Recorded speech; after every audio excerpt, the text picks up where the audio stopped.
আসসালামু আলাইকুম ওয়া রাহমাতুল্লাহি ওয়া বারাকাতুহু নাহমাদুহু ওয়া নুসাল্লি আলা রাসূলিহিল কারীম আম্মা বা'দু ফাআউযু বিল্লাহি মিনাশ শাইতানির রাজীম বিসমিল্লাহির রহমানির রহিম। প্রিয় দিনী ভাই এবং বোনেরা, আজকে আমরা স্বপ্ন নিয়ে কথা বলবো।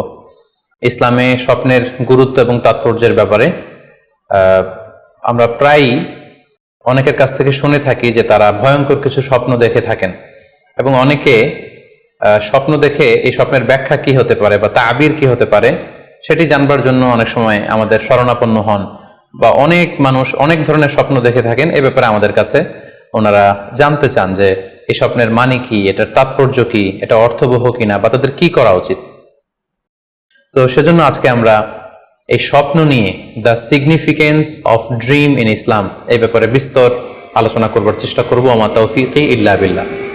আজকে বেসিকলি স্বপ্নের ব্যাপারে আমরা 10টি পয়েন্টে কথা উপস্থাপন করবার চেষ্টা করব। সেগুলো হচ্ছে, প্রথমে আমরা জানবো স্বপ্নের গুরুত্ব ও তাৎপর্যের ব্যাপারে, তারপর জানবো স্বপ্নের প্রকারভেদ, ভালো স্বপ্ন দেখলে করণীয়, খারাপ স্বপ্ন দেখলে করণীয়, তারপর কোন ধরনের স্বপ্নের ব্যাখ্যা প্রয়োজন এবং কোন স্বপ্নের ব্যাখ্যা প্রয়োজন নেই, সত্য স্বপ্নের আলামত অথবা কিভাবে বুঝবো যে আমার স্বপ্নটা অর্থবহ কিনা, স্বপ্নের ব্যাপারে কিছু ইসলামী দিক নির্দেশনা, স্বপ্নে আল্লাহ রাসূল সাল্লাল্লাহু আলাইহি সাল্লামকে দেখা প্রসঙ্গে, যুগে যুগে স্বপ্ন ব্যাখ্যায় কারা পারদর্শী ছিলেন, এবং সবশেষে কোরআন সুন্নাহর আলোকে বিভিন্ন প্রতীক বা চিহ্নের দিকে খেয়াল রেখে স্বপ্নের ব্যাখ্যা।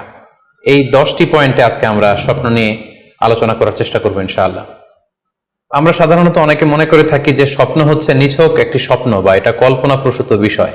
মুমিনের জীবনে বা বিশ্বাসীর জীবনে স্বপ্ন শুধু নিছক স্বপ্ন নয়, বরং এটা মুমিন জীবনে অনেক অর্থবহ এবং তাৎপর্যপূর্ণ।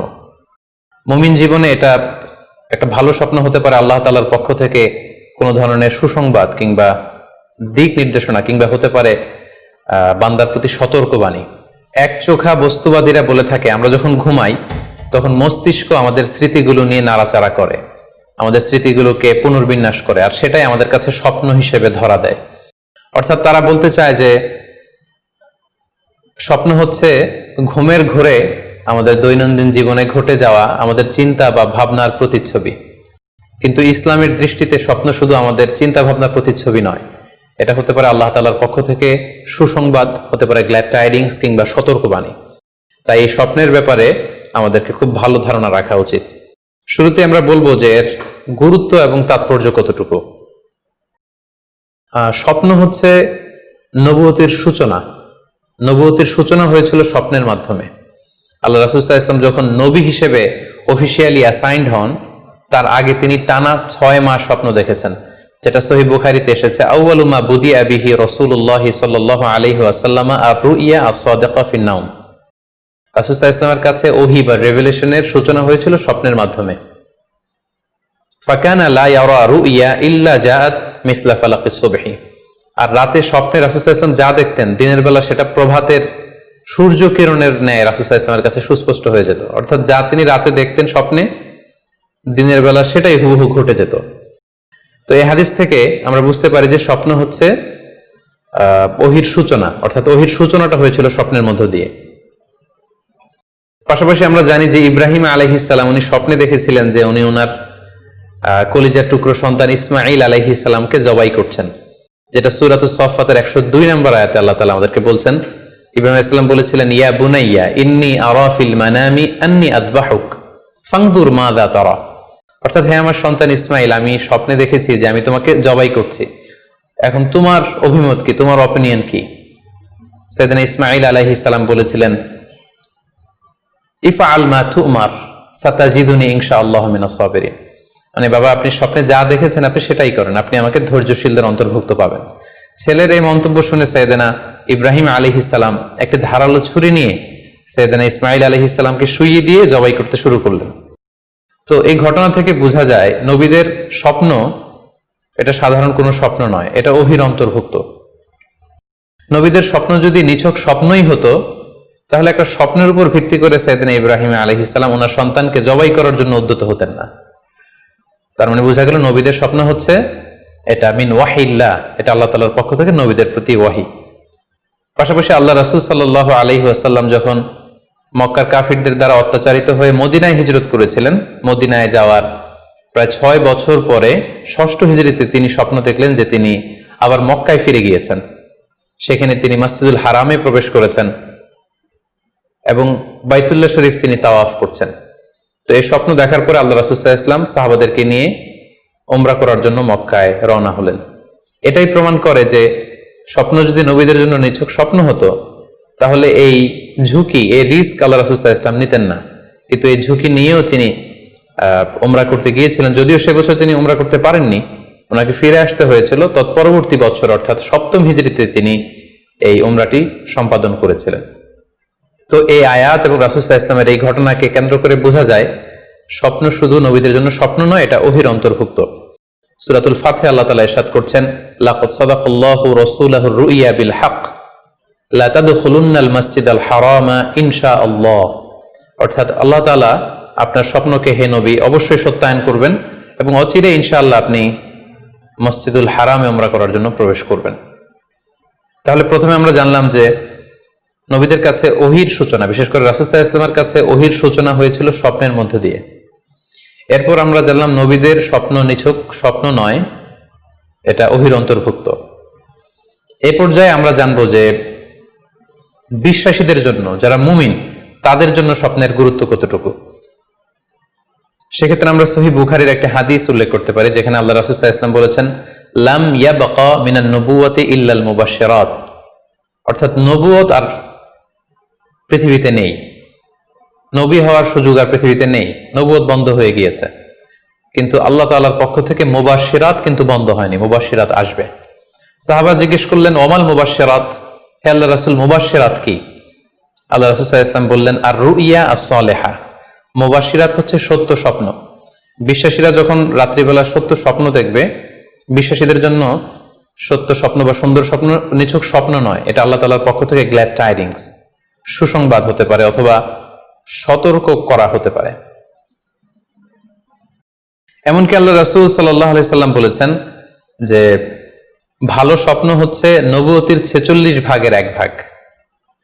সহিহ বুখারীতে এসেছে, আল্লাহর হাবিব সাল্লাল্লাহু আলাইহি ওয়াসাল্লাম ইরশাদ করেন, আর রুইয়া আস-সালিহা জুজউন মিন 46 জুজআন মিনান নুবুওয়া। অর্থাৎ ভালো স্বপ্ন বা সত্য স্বপ্ন নবুয়তির 46 ভাগের 1 ভাগ। Could you imagine that? কি করে একজন বিশ্বাসী স্বপ্ন নবুয়তির 46 ভাগের 1 ভাগ হতে পারে? তার মানে মুমিনের স্বপ্ন, একজন বিশ্বাসীর স্বপ্নকে আল্লাহ তাআলা অনেক বেশি গুরুত্ব দিয়েছেন। এটা শুধু স্বপ্ন নয়, এটা হতে পারে আল্লাহ তাআলার পক্ষ থেকে একটা গাইডেন্স, হতে পারে কোনো গ্ল্যাড টাইডিংস, সুসংবাদ, হতে পারে কোনো সতর্কতা বাণী। এজন্য এই স্বপ্নকে, বিশ্বাসীদের স্বপ্নকে আল্লাহ রাসূল সাল্লাল্লাহু আলাইহি ওয়াসাল্লাম নবুয়তির 46 ভাগের 1 ভাগ বলে উল্লেখ করেছেন। কেন তিনি বিশ্বাসীদের স্বপ্নকে নবুয়তির 46 ভাগের 1 ভাগ বলে উল্লেখ করলেন? এর কারণ হচ্ছে, আমরা জানি যে আল্লাহ রাসূল সাল্লাল্লাহু আলাইহি সাল্লাম তিনি নবী হয়েছিলেন কত বছর বয়সে? জি, 40 বছর বয়সে। এবং তিনি পৃথিবী থেকে ইন্তেকাল করেছিলেন 63 বছর বয়সে। অর্থাৎ ওনার নবুয়তির পুরো ডিউরেশনটা ছিল 23 বছর। তাহলে নবুয়তির সময়সীমা ডিউরেশন ছিল 23 বছর। আর নবুয়তি প্রাপ্তির আগে তিনি টানা 6 মাস শুধু স্বপ্ন দেখতেন। তাহলে এই 6 মাসকে যদি আমরা 23 বছর দিয়ে 23 বছরের উপর ভাগ করি, তাহলে এটা 46 ভাগের 1 ভাগ হয়। এবং সে কারণে আল্লাহ রাসূল সাল্লাল্লাহু আলাইহি সাল্লাম সত্য স্বপ্নকে নবুয়তির 46 ভাগের 1 ভাগ বলে ঘোষণা করেছেন। এই পর্যায়ে আমরা জানবো স্বপ্নের প্রকার ভেদের ব্যাপারে। খুব সোজা সাপটা যদি বলতে হয়, তাহলে বলতে হবে যে স্বপ্ন হচ্ছে 3 প্রকার। একটা হচ্ছে আল্লাহ তাআলার পক্ষ থেকে, যেটা আল্লাহ দেখান। আরেকটি হচ্ছে শয়তানের পক্ষ থেকে, যেটি শয়তান মানুষকে দেখায়। আরেকটি হচ্ছে নিজের পক্ষ থেকে, অর্থাৎ সারাদিন আপনি যেটা নিয়ে কনসার্ন, সারাদিন আপনি আপনার চিন্তা ভাবনার মধ্যে যেই জিনিসটাকে স্থান দেন, সেটাই আপনি রাত্রিবেলা দেখেন। অর্থাৎ দিনের বেলা হয়তো কেউ খেলাধুলা নিয়ে খুব ব্যস্ত, সে খুব ফুটবল পছন্দ করে, সারাদিন ফুটবল খেলে। দেখা যাবে যে রাতের বেলাও সে স্বপ্নে দেখছে যে সে ফুটবল খেলছে, অথবা স্টেডিয়ামে যে সে ফুটবল খেলা দেখছে। দিনের বেলা হয়তো সে বাজারে যে ব্যবসা বাণিজ্য করে, রাতেও হয়তো দেখা যাচ্ছে সে যে জিনিসপত্র কিনছে, দরদাম করছে, সেটা তার পক্ষ থেকে। তাহলে বেসিকলি স্বপ্ন হচ্ছে 3 ধরনের, একটা আল্লাহর পক্ষ থেকে, একটা শয়তানের পক্ষ থেকে, আরেকটা হচ্ছে নিজের পক্ষ থেকে, যেটা আমরা সহিহ মুসলিমের একটি বর্ণনা থেকে জানতে পারি, যেখানে আল্লাহ রাসূল সাল্লাল্লাহু আলাইহি ওয়াসাল্লাম ইরশাদ করছেন, আর রুইয়া সালাসা, স্বপ্ন হচ্ছে 3 ধরনের। ফারুইয়া আস-সালিহা বুশরা মিনাল্লাহ, যেটা ভালো স্বপ্ন সেটা হয় আল্লাহর পক্ষ থেকে। ওয়া রুইয়া তাহজিনুন মিনাশ শাইতান, আরেকটা স্বপ্ন থাকে যেটা শয়তানের পক্ষ থেকে, সেটা ভয় দেখানো হয়। ভয়ঙ্কর যদি কোনো দুঃস্বপ্ন দেখে থাকেন তাহলে এটা আল্লাহর পক্ষ থেকে নয়, এই স্বপ্নটা শয়তানের পক্ষ থেকে। আরেকটি হচ্ছে রুইয়া মিম্মা ইউহাদ্দিসুল মারউ নাফসাহু, আরেকটি স্বপ্ন ব্যক্তি সে নিজের সাথে নিজে স্বপ্নে হয়তো কথা বলে বা এমন কিছু দেখে যেটা সুসংবাদও নয়, যেটা ভয়ঙ্করও কিছু নয়, বরং সারাদিন সে যে বিষয়টি নিয়ে চিন্তা ভাবনা করতো রাতে সেটার একটা প্রতিচ্ছবি, সেটাই সে দেখতে পাচ্ছে। এটা হচ্ছে নিজের পক্ষ থেকে স্বপ্ন। তাহলে খুব সহজে আমরা এইভাবে বলতে পারি যে স্বপ্ন তিন প্রকার, একটা হচ্ছে রাহমানি, আর একটা হচ্ছে শাইতানি, আর একটা হচ্ছে নাফসানি। রিপিট, আমি আবার বলছি, স্বপ্নের প্রথম প্রকার হচ্ছে রাহমানি, দ্বিতীয় প্রকার হচ্ছে শাইতানি, তৃতীয় প্রকার হচ্ছে নাফসানি। যেটা রাহমানি সেটা রহমানের পক্ষ থেকে, আল্লাহ দেখান। আর যেটা শয়তানি সেটা শয়তানের পক্ষ থেকে, শয়তান ভীতিকর পরিবেশ তৈরি করার জন্য বা ভয় দেখানোর জন্য যেটা দেখায়। আরেকটা হচ্ছে নাফসানি, যেটাকে বলা হয় আদগাস ও আহলাম, যেটার কোনো মিনিং হয় না, অর্থাৎ নিজের পক্ষ থেকে নিজের চিন্তা ভাবনার প্রতিচ্ছবি। তাহলে শুরুতে আমরা জানবার চেষ্টা করব যে রাহমানি, যেটাকে আরবিতে বলা হচ্ছে রুইয়া বা রুইয়া সাদেকা বা সালেহা, সেটা কি, এবং সেটা যদি আমরা দেখি সেক্ষেত্রে আমাদের করণীয় কি। এক্ষেত্রে আমরা সহিহ বুখারীর একটি হাদিসকে উল্লেখ করতে পারি, যেখানে আল্লাহ রাসূল সাল্লাল্লাহু আলাইহি ওয়াসাল্লাম ইরশাদ করেছেন, ইদা রাআ আহাদুকুম রুইয়া ইউহিব্বুহা, তোমাদের কেউ যদি কোনো স্বপ্ন দেখে যে স্বপ্নটা সে পছন্দ করে, মানে স্বপ্নটা দেখে he feels good or she feels good, তার ভালো লাগছে, তাহলে বুঝতে হবে ফা ইন্নামা হিয়া মিনাল্লাহ, এই স্বপ্নটা আল্লাহর পক্ষ থেকে, এটা সাধারণ স্বপ্ন নয়, এটা খুবই অর্থবহ স্বপ্ন।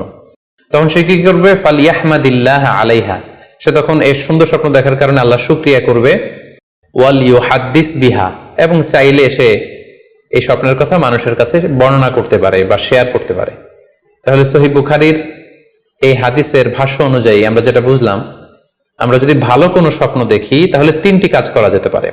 প্রথমত আল্লাহর প্রশংসা করা, যেহেতু আমি ভালো একটি স্বপ্ন দেখেছি, আল্লাহ শুকরিয়া বা প্রশংসা আমরা করতে পারি। দ্বিতীয়ত চাইলে সুসংবাদ হিসেবে এই স্বপ্নটা আমি কারোর সাথে শেয়ার করতে পারি। আর তিন নাম্বার হচ্ছে এমন ব্যক্তিকে আমি শেয়ার করব যে আমাকে ভালোবাসে বা যে আমার শুভাকাঙ্ক্ষী, তা না হলে আমি হিংসার শিকার হতে পারি। কারণ আন-নি'মাতু মাহসুদা, যে কোনো ধরনের নেয়ামতি, আপনি যদি আল্লাহর কোনো বিশেষ মার্সি, ব্লেসিংস বা নেয়ামত পেয়ে ধন্য হন, এটা সবার ভালো নাও লাগতে পারে, এটা সবার অন্তরে সহ্য নাও হতে পারে, ফলে আপনি হিংসার শিকার হতে পারেন। সো ভালো স্বপ্ন দেখলে আপনি চাইলে কারোর কাছে শেয়ার করতে পারেন, সেক্ষেত্রে সে যদি আপনার শুভাকাঙ্ক্ষী হয় বা আপনাকে পছন্দ করে, আপনাকে ভালোবাসে, এরকম কাছের কারোর সাথে আপনি শেয়ার করতে পারেন। আমরা সবাই নিঃসন্দেহে এরকম ভালো ভালো স্বপ্ন দেখতে চাই, আমরা কেউই ভয়ঙ্কর কোনো স্বপ্ন দেখতে চাই না। আমরা নিঃসন্দেহে এমন স্বপ্ন দেখতে চাই রাতের বেলায় যে স্বপ্নে আল্লাহ তাআলার পক্ষ থেকে আমাদের জন্য দিক নির্দেশনা থাকবে, অথবা কোনো সুসংবাদ থাকবে, কিংবা থাকবে আগাম কোনো সতর্কতা বাণী। এ জাতীয় ভালো স্বপ্ন যদি আমরা দেখতে চাই তাহলে আমাদের কি করা উচিত? সেক্ষেত্রে সর্বপ্রথম আমাদের যেটা করতে হবে, আমাদেরকে সত্যবাদী হতে হবে। সাধারণত সত্যবাদীদের স্বপ্ন সত্য হয়ে থাকে। যেখানেই সত্য সেখানেই যেন আমার অবস্থান হয়, আমি যেন সবসময় সত্যের পক্ষে থাকি। দুই নম্বর হচ্ছে আকলুল হালাল, আমাকে হালাল খেতে হবে। যারা হালাল খায় তাদের স্বপ্ন সাধারণত সত্য হয় এবং অর্থবহ স্বপ্ন হয়। পাশাপাশি আল্লাহ তাআলার দেয়া যে আদেশ নিষেধ সেগুলো আমাকে মেনে চলতে হবে। 4 নম্বরে রাত্রিবেলা আমি যখন ঘুমাবো আমাকে ওযু করে ঘুমাতে হবে। ওয়ায়ানামু আলা তাহারা, পবিত্রতার সাথে যদি কেউ ঘুমায় তাহলে ওযু করে ঘুমালে রাতে সে যে স্বপ্ন দেখবে সাধারণত সে স্বপ্নটি সত্য হয়। যদি সম্ভব হয় ক্যাবলামুখী হয়ে শোয়া, ক্যাবলামুখী হয়ে আমরা শুতে পারি। এই বিষয়গুলো যদি আমরা এনশিওর করতে পারি, অর্থাৎ সত্যবাদী হওয়া, হালাল খাবার খাওয়া, আল্লাহর দেয়া বিধিনিষেধ সবসময় মেনে চলবার চেষ্টা করা, রাত্রিবেলা ওযু অবস্থায় ঘুমানোর অভ্যেস করা, পাশাপাশি ক্যাবলামুখী হয়ে শোয়ার চেষ্টা করা, এই বিষয়গুলো যদি আমরা মেনটেন করার চেষ্টা করি তাহলে আমরা যে স্বপ্নগুলো দেখব সেগুলো সত্য স্বপ্ন হবে বলে আমরা আশা করি। প্রিয় সুধী, এবারে আমরা জানবো স্বপ্নের দ্বিতীয় প্রকারের ব্যাপারে, অর্থাৎ যেটাকে আরবিতে বলা হচ্ছে হলম, বা আমরা বলেছি শয়তানি, যেটা শয়তানের পক্ষ থেকে আসে। সেক্ষেত্রে শয়তান এটা সাধারণত মানুষকে ভয় দেখানোর জন্য, ঘুমের মধ্যে তার কোনো অকল্যাণ করার জন্য যে স্বপ্নটা দেখায়, এটা হচ্ছে শয়তানি। সেক্ষেত্রে সহিহ মুসলিমের একটি হাদিসের কথা আমরা এখানে উল্লেখ করতে পারি। সেখানে আল্লাহ রাসূল সাল্লাল্লাহু আলাইহি ওয়াসাল্লাম বলেছেন, আর রুইয়া মিনাল্লাহ ভালো স্বপ্ন হচ্ছে আল্লাহর পক্ষ থেকে, ওয়াল হুলমু মিনাশ শাইতান, আর খারাপ স্বপ্ন হচ্ছে শয়তানের পক্ষ থেকে। এখন কেউ যদি আমরা এই ভয়ঙ্কর স্বপ্ন রাতে দেখে ফেলি, যেটাকে আমরা নাইট মেয়ার বলি বা হরর ড্রিম বলি, ভয়ঙ্কর স্বপ্ন বা দুঃস্বপ্ন, যেটা দেখে আমরা খুব হাঁপিয়ে উঠি, আমাদের শ্বাস প্রশ্বাসের গতিবিধি বেড়ে যায়, আমরা খুব ভয় পাই, প্রচন্ড ভয়ে আমরা আটকে উঠি এবং ঘুম ভেঙে যায় আমাদের, এরকম ভয়ঙ্কর স্বপ্ন যদি আমরা দেখি তখন আমরা কি করব? এ ব্যাপারে কি ইসলামের কোনো দিক নির্দেশনা আছে? হ্যাঁ, অবশ্যই দিক নির্দেশনা আছে। সেক্ষেত্রে আমরা সহিহ মুসলিমের একটি হাদিস উল্লেখ করতে পারি এখানে, যেখানে আল্লাহ রাসূল সাল্লাল্লাহু আলাইহি ওয়াসাল্লাম বলেছেন, ইযা রাআ আহাদুকুম আর-রুইয়া ইয়াকরাহুহা, তোমাদের কেউ যদি রাতে এমন কোন স্বপ্ন দেখে যেটা সে অপছন্দ করে, মানে ভয়ঙ্কর ভীতিকর দুঃস্বপ্ন যদি সে দেখে, তাহলে ফালইয়াবসুক আন ইয়াসারিহি সালাসান, সে যেন তার বাম দিকে 3 বার থুতু ফেলে। ওয়াল ইস্তাইয বিল্লাহি মিনাশ শাইতানি সালাসান, আর সে যেন শয়তানের ব্যাপারে আল্লাহ তাআলার কাছে 3 বার পানাহ চায় বা আশ্রয় প্রার্থনা করে। ওয়াল ইয়াতাহাওয়াল আন জামবিহি আল্লাযী কানা আলাই, আর যে পাশে হয়ে সে শুয়েছিল সে পাশ চেঞ্জ করে অন্য পাশ হয়ে যেন সে ঘুমায়। সুবহানাল্লাহি বিহামদি, কত চমৎকার দিক নির্দেশনা। এবং সুনানে ইবনু মাজায় আরো একটি সহিহ হাদিস আমরা এখানে উল্লেখ করতে পারি, যেখানে আল্লাহ রাসূল সাল্লাল্লাহু আলাইহি ওয়াসাল্লাম বলেছেন, ইযা রাআ আহাদুকুম রুইয়া ইয়াকরাহুহা, কেউ যদি রাতে খারাপ বা ভয়ঙ্কর কোনো স্বপ্ন দেখে, ফালিয়াতাহাওয়াল, সে যেন তার বিছানা চেঞ্জ করে নেয়, জায়গা চেঞ্জ করে নেয়। অর্থাৎ সে যে বিছানায় শুয়েছিল সেখানে না, সে অন্য কোথাও শোবে, অথবা যেই টার্নে শুয়েছিল অন্য টার্নে চলে যাবে, ডানে হলে বায়ে, বায়ে হলে ডানে। ওয়াল ইয়াতফুল আন ইয়াসারিহি সালাসান, এবং তার বাম দিকে যেন সে 3 বার থুতু ফেলে। ওয়াল ইয়াসআলিল্লাহ মিন খায়রিহা ওয়াল ইয়াতাআওয়ায মিন শাররিহা, এবং সে যেন এই স্বপ্নের ভালো দিকটা আল্লাহ তাআলার কাছে কামনা করে, এবং এই স্বপ্নের মন্দ বা অকল্যাণকর দিক থেকে যেন সে আল্লাহ তাআলার কাছে পানাহ চায়।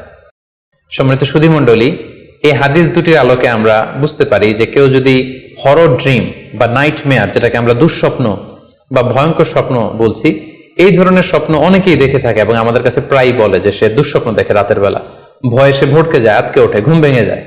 এ জাতীয় দুঃস্বপ্ন যদি আপনারা কেউ দেখেন, সেক্ষেত্রে এই হাদিসের আলোকে আমরা বলতে পারি যে আপনি 6টি কাজ করবেন। 1 নম্বর হচ্ছে আপনি বাম দিকে 3 বার থুতু ফেলবেন। 2 নম্বর হচ্ছে 3 বার আপনি তাআউজ পড়বেন, অর্থাৎ আপনি পড়তে পারেন আউযু বিল্লাহি মিনাশ শাইতানির রাজিম, অর্থাৎ হে আল্লাহ, আমি বিতাড়িত শয়তানের ব্যাপারে আপনার কাছে পানাহ চাচ্ছি। অথবা আপনি পড়তে পারেন আউযু বিল্লাহি মিন শাররিহা, হে আল্লাহ, আমি এই শয়তানের অকল্যাণকর বা যে এভিল সাইড আছে, খারাপ দিক আছে, এই ব্যাপারে আমি আপনার কাছে পানাহ চাচ্ছি। 3 বার আপনি এটা পড়বেন। 3 নম্বরে আপনি যদি আপনার ঘুমকে আবারও কন্টিনিউ করতে চান, তাহলে বা দিকে থেকে যদি স্বপ্ন দেখেন, তাহলে আপনি ডান দিকে টার্ন করবেন। আপনি ডান কাতে ঘুমাচ্ছিলেন এরকম যদি হয়, তাহলে বাম দিকে আপনি সরে যাবেন, অথবা যেখানে শুয়েছিলেন ওই জায়গাটা চেঞ্জ করে অন্য কোথাও শোবেন। 4 নাম্বার হচ্ছে আপনি যদি ঘুম আর কন্টিনিউ করতে না চান, তাহলে আপনি অজু করে ফেলবেন। তাৎক্ষণিক আপনি আপনার ঘুম যদি আপনি কন্টিনিউ করতে না চান, অজু করে ফেলবেন এবং 2 রাকাত সালাত আদায় করবেন। 5 নাম্বার হচ্ছে এই স্বপ্ন আপনি কারোর সাথে শেয়ার করবেন না। এ ব্যাপারে আমরা সামনে বিস্তারিত বলছি। ভয়ঙ্কর স্বপ্ন দেখলে সাধারণত কারোর সাথে শেয়ার করবেন না। যদি শেয়ার করতে হয়, তাহলে প্রলিফিক স্কলার, ভালো আলেম, যার এলেম আছে, যার আমল আছে, এরকম লোক, কিংবা আপনার ওয়েল উইশার যারা আছে, আপনার শুভাকাঙ্ক্ষী, এরকম কারোর সাথে শেয়ার করতে পারেন। 6 নাম্বার, যদি সুযোগ হয় আপনি কিছু চ্যারিটি করে দিতে পারেন, দান করে দিতে পারেন, কারণ সাদাকাতু তারুদ্দুল বালা, দান করলে, চ্যারিটি করলে এটা মানুষের বিপদ বা বালা মুসিবতকে দূর করে দেয়। এ পর্যায়ে আমরা শুনবো স্বপ্নের 3 নম্বর প্রকারের ব্যাপারে, অর্থাৎ যেটাকে আমরা বলেছিলাম আদগাস ও আহলাম বা নাফসানি। এটা আল্লাহ তাআলাও দেখান না, যেটা শয়তানও ভয় দেখানোর জন্য দেখায় না, বরং এটা আমার চিন্তা ভাবনার প্রতিচ্ছবি। এটা সাধারণত অর্থহীন স্বপ্ন আমরা বলে থাকি, এটার কোনো অর্থ হয় না, বা আমার কল্পনা প্রসূত স্বপ্ন। সারাদিন আমি যেটা নিয়ে ভাবি, যেটা নিয়ে আমি কনসার্ন বা টেন্সড, ওইটাই আমি রাতের বেলায় দেখছি। এই জাতীয় স্বপ্ন যদি আমরা দেখি, তাহলে এই স্বপ্নের কোনো অর্থ নেই, এটাতে কোনো দিক নির্দেশনা নেই, এটা সাধারণত অর্থহীন এবং কল্পনা প্রসূত স্বপ্ন হয়ে থাকে। এই স্বপ্নের কোনো ব্যাখ্যা হয় না। সম্মানিত শুধু এ পর্যায়ে আমরা জানবো যে কোন স্বপ্নের ব্যাখ্যার প্রয়োজন হয় এবং কোন স্বপ্নের কোনো ব্যাখ্যার প্রয়োজন হয় না। সাধারণত ব্যাখ্যা প্রয়োজন হয় কি হয় না, এদিক থেকে স্বপ্ন 2 ধরনের। এক হচ্ছে সরিহ, মানে ডিরেক্ট ড্রিম, যেটা সুস্পষ্ট, অর্থাৎ রাতে আপনি যা স্বপ্নে দেখেছেন দিনের বেলা সেটাই ঘটতে দেখেছেন। আপনি রাতে স্বপ্ন দেখলেন আপনার কোনো একজন কাছের লোক মারা গিয়েছে, এরপরের দিন আপনি শুনলেন আসলেই সেই ব্যক্তিটি মারা গিয়েছে। অথবা রাতের বেলা আপনি কোন একটা ঘটনা দেখলেন, তারপরের দিন সেই ঘটনাটাই আপনি ঘটতে দেখলেন। এটাকে বলা হয় ডিরেক্ট ড্রিম, মানে সুস্পষ্ট এবং সারিহ, একেবারে স্পষ্ট স্বপ্ন। এটার কোনো ব্যাখ্যার প্রয়োজন হয় না, কারণ আপনি যা দেখেছেন সেটাই ঘটেছে। আরেকটা প্রকার হচ্ছে গয়রু সরিহ, মানে যেটা স্পষ্ট নয়, ইনডিরেক্ট ড্রিম, যেটা অস্পষ্ট। এটা হচ্ছে সিম্বলিক বা আইকনিক ড্রিম। আপনি এমন অস্পষ্ট আইকনিক বা এমন কিছু সিম্বল দেখেছেন রাতে ঘুমের ঘোরে স্বপ্নে, যেটা থেকে সুস্পষ্ট আসলে কিছু বোঝা যায় না, বরং এখানে একটা সিম্বল আছে, এখানে একটা প্রতীক আছে বা আইকন আছে। এই জাতীয় যে স্বপ্নগুলো আছে সাধারণত এগুলোর ব্যাখ্যার প্রয়োজন হয়, যেহেতু আপনি বুঝতে পারছেন না যে এটা দিয়ে আসলে কি বোঝানো হচ্ছে।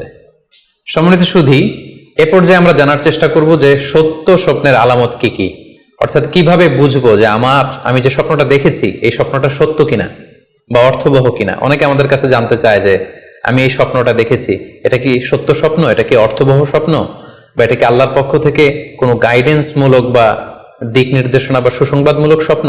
কিভাবে আমরা বুঝতে পারি? কিছু আলামত রয়েছে, কিছু নিদর্শন রয়েছে, যেগুলোর আলোকে কিন্তু আমরা সহজেই বুঝতে পারি যে স্বপ্নটা সত্য কিনা। সুনানে আবু দাউদের এক বর্ণনায় আল্লাহ রাসূল সাল্লাল্লাহু আলাইহি ওয়াসাল্লাম ইরশাদ করেছেন, আসদাকুন নাসি রুইয়া আসদাকুহুম হাদিসা। যে ব্যক্তি সত্য কথা বলে বেশি, তার স্বপ্ন সত্য হয় বেশি। তাহলে সহজে আমরা বুঝলাম, আপনি যদি সত্যবাদী হন, সাধারণত আপনার স্বপ্নগুলো জেনারেলি সত্য হবে। সেক্ষেত্রে সত্য স্বপ্ন বা অর্থবহ স্বপ্ন চেনার প্রথম আলামত হচ্ছে এই স্বপ্ন দেখে আপনার ভাল লাগবে। You feel good after seeing the dream. আপনি স্বপ্ন দেখার পরে আপনার খুব স্বস্তি লাগবে, আপনার ভালো লাগবে, আপনার কাছে এই স্বপ্নটা পছন্দ হবে, খুব ভালো লাগবে স্বপ্নটা। যদি এরকম ফিলিং হয় আপনার, তাহলে আপনি বুঝবেন এই স্বপ্নটা সত্য ছিল এবং অর্থবহ ছিল। 2 নাম্বার হচ্ছে true dreams are very short and concise. সত্য স্বপ্ন খুবই শর্ট হয়, কনসাইজ হয়। আরবিতে যেটাকে বলা হয় ওয়াদিহা জালিয়া, খুবই শর্ট, স্পষ্ট, ক্লিয়ার এবং কনসাইজ। অনেকে রাতে অনেক লম্বা লম্বা স্বপ্ন দেখে, লম্বা এপিসোড দেখে, একটার পর একটা ঘটনা দেখতে থাকে, মুভির মতো লম্বা লম্বা ঘটনা সে দেখতে থাকে। এই জাতীয় লম্বা লম্বা ঘটনা যদি আপনি দেখে থাকেন রাতে, বা এপিসোড আকারে একটার পর একটা ঘটনা যেটার সাথে কোনো মিল নেই, এই জাতীয় স্বপ্নের সাধারণত কোনো অর্থ হয় না, এগুলো অর্থবহ স্বপ্ন নয়। অর্থবহ স্বপ্ন চিনার 3 নাম্বার আলামত বা সাইন হচ্ছে রিপিটেশন। অর্থাৎ একই স্বপ্ন যদি আপনি বারবার দেখেন তাহলে বুঝতে হবে এটা অর্থবহ স্বপ্ন, এবং এটার মাধ্যমে আল্লাহ তাআলা আপনাকে কোনো দিক নির্দেশনা বা গাইডেন্স দিতে যাচ্ছেন। আপনাকে বোঝার চেষ্টা করতে হবে যে আসলে আল্লাহ তাআলা আপনাকে কি বোঝাতে চাচ্ছেন। তাহলে 3 নাম্বার হচ্ছে রিপিটেশন। বারবার যদি কোনো স্বপ্ন দেখেন, এই স্বপ্নটা সত্য হবে এবং অর্থবহ হবে। এটা নট নেসেসারি যে আপনি একাই বারবার দেখেন। একজন মানুষ একটা স্বপ্ন বারবার দেখলে যেমনি অর্থবহ, পাশাপাশি একই স্বপ্ন যদি অনেকে দেখে তাহলে সেই স্বপ্নটাও অর্থবহ। অর্থাৎ আপনি একটা স্বপ্ন প্রায় দিন দেখেন, তাহলে বোঝা যাচ্ছে এটা অর্থবহ স্বপ্ন। অথবা একটা স্বপ্ন অনেক লোক একসাথে দেখেছে, তারপরের দিন একে অপরের সাথে শেয়ার করে বোঝা গেল যে সবাই একই স্বপ্ন দেখেছে, তাহলে বোঝা যাবে এটা সাধারণ স্বপ্ন নয়, এটা অর্থবহ স্বপ্ন, মিনিংফুল স্বপ্ন। যেমন এক্ষেত্রে আমরা লাইলাতুল কদরের একটা হাদিসের কথা উল্লেখ করতে পারি। সহিহ বুখারীতে এসেছে, রমাদান মাসে সাহাবারা স্বপ্ন দেখলেন, অনেক সাহাবা একসাথে স্বপ্ন দেখলেন যে ওনাদেরকে বলা হচ্ছে রমাদানের শেষ দশকের শেষ 7 দিনের যে কোনো একদিন কদর হয়ে যেতে পারে। ওনারা সবাই এসে সাহাবা রিদওয়ানুল্লাহি তাআলা আলাইহিম আজমাইন আল্লাহ রাসূল সাল্লাল্লাহু আলাইহি ওয়াসাল্লামের কাছে বললেন, ইয়া রাসূলুল্লাহ, আমি স্বপ্নে দেখেছি যে বলা হচ্ছে কদরের জন্য রমজানের শেষ 7 দিনকে তালাশ করতে। আরেকজন এসে একই কথা বললো যে, ইয়া রাসূলুল্লাহ, আমি দেখেছি রমজানের শেষ 7 দিনে কদর হতে পারে। তো এরকম অনেক সাহাবা যখন আল্লাহ রাসূল সাল্লাল্লাহু আলাইহি ওয়াসাল্লামের কাছে এসে এই ঘটনা বলল, তখন আল্লাহ রাসূল সাল্লাল্লাহু আলাইহি ওয়াসাল্লাম বললেন, আরা রুইয়াকুম কদ তাওয়াতাআত ফিস সাবঈল আওয়াখির, যে আমি দেখতে পেলাম যে তোমাদের স্বপ্নটা রমজানের শেষ 7 দিনের ব্যাপারে ঐকমত্য হয়েছে, একই ধরনের স্বপ্ন তোমরা সবাই দেখেছো, তাই তোমরা রমজানের শেষ দশকের শেষের 7 দিনে কদর তালাশ করো। রমজানের শেষ দশকের শেষ 7 দিনে কদর হয়ে যাওয়ার সম্ভাবনা বেশি। সেই বুখারীর এই হাদিসের আলোকে কিন্তু আমরা বুঝতে পারলাম যে একটি স্বপ্ন, একই ধরনের ঘটনা যদি অনেকে দেখে তাহলে এটা অর্থবহ। পাশাপাশি এক্ষেত্রে আমরা আজানের হাদিসটি উল্লেখ করতে পারি। আমরা এখন নামাজের আগে যে আজান দেয়া হয়, শুরুর দিকে কিন্তু সাহাবাদের আজানের পদ্ধতি জানা ছিল না। তখন সাহাবারা আল্লাহ রাসূল সাল্লাল্লাহু আলাইহি ওয়াসাল্লামের সাথে কনসাল্ট করছিলেন যে কিভাবে আজান দেয়া যায়, অর্থাৎ কিভাবে ঘোষণা দেয়া যায় সালাতের জন্য। একজন সাহাবা বলল, আমরা আগুন জ্বালিয়ে দিব, আগুনের ধোঁয়া দেখে মদিনার সবাই বুঝবে যে এখন সালাতের সময়, তো সবাই চলে আসবে। আরেকজন বলল, না, প্রতিদিন আগুন জ্বালানো এটা নিরাপদ না, বরং আমরা খ্রিস্টানদের মতো বেল বাজিয়ে দিব, একজন বেল রিঙ্গার রাখবো, যে ঘন্টা বাজালে ঘন্টার আওয়াজ শুনে খ্রিস্টানদের মতো চার্চে যেন লোকজন আসে, বাকিরা সবাই নামাজ পড়তে চলে আসবে। তো এক একজনের এক এক পরামর্শ শুনে আল্লাহ রাসূল সাল্লাল্লাহু আলাইহি ওয়াসাল্লাম কোনো সিদ্ধান্তে আসতে পারলেন না। তারপরের দিন একজন সাহাবা চমৎকার একটি স্বপ্ন দেখলেন। তিনি স্বপ্নে দেখলেন, ওনার নাম হচ্ছে আব্দুল্লাহ ইবনে যায়েদ ইবনে আব্দে রাব্বি। উনি স্বপ্নে দেখলেন যে একজন লোক, খুব সম্ভবত ফেরেশতা হবেন, তার গায়ে দুইটা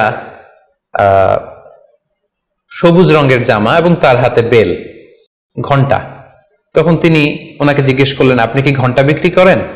তখন স্বপ্নে সেই লোকটি বলল, ঘন্টা দিয়ে তুমি কি করবে? তো সাহাবী বললেন যে ঘন্টা দিয়ে আমরা নামাজের জন্য আহ্বান করব। তো স্বপ্নে সেই সবুজ কাপড় পরিহিত লোক বলল যে ঘন্টার চাইতেও যদি চমৎকার একটা আইডিয়া তোমার সাথে শেয়ার করি, সেটাকে তুমি শুনবে? সাহাবী বললেন, হ্যাঁ শুনবো। তখন তিনি বললেন, ঘন্টা না বাজিয়ে তোমরা উঁচু একটা জায়গায় দাঁড়িয়ে আল্লাহু আকবার, আল্লাহু আকবার, আল্লাহু আকবার, আল্লাহু আকবার, আশহাদু আল্লা ইলাহা ইল্লাল্লাহ, আশহাদু আন্না মুহাম্মাদুর রাসূলুল্লাহ, এই বাক্যগুলো তোমরা বলবে। এই বাক্যগুলোর মধ্য দিয়ে আল্লাহর বরত্বের ঘোষণা হবে, রাসূল সাল্লাল্লাহু আলাইহি ওয়াসাল্লামের রিসালাতের ঘোষণা হবে, মানুষকে চমৎকার বাক্যে নামাজের দিকে ডাকাও হবে, ফলে লোকজন নামাজেও চলে আসবে। এই চমৎকার কথা শুনে সাহাবা তো অবাক হয়ে গেলেন, ওনার ঘুম ভেঙে গেল।